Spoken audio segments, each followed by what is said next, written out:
पीछे जी जितना पचरौता नगर पालिका में सड़क संजाल पिचिंग करे के ढलाई करे के बाकी बा पूर्ण रूप से 100% हमनी कंप्लीट करम सर।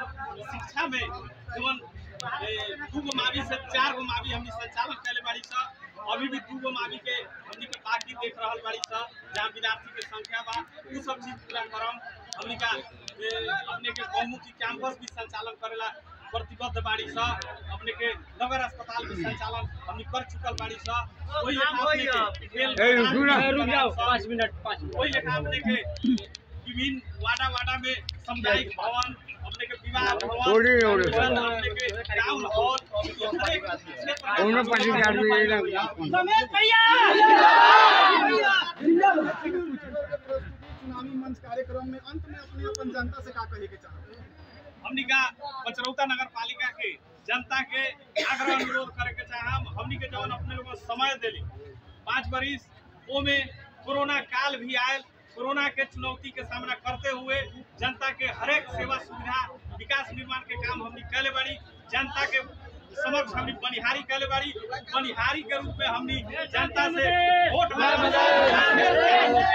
जनता वोट दे के निर्वाचित करी। पहले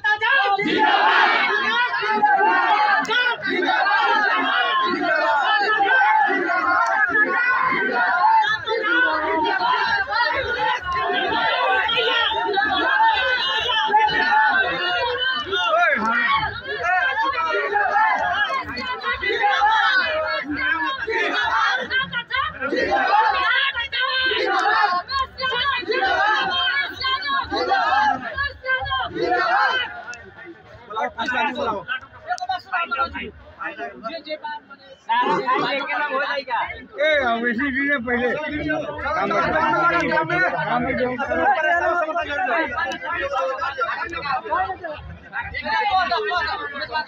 Mì Gõ để không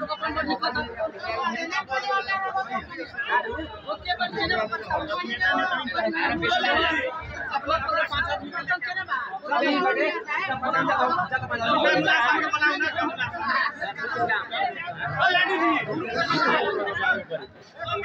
lỡ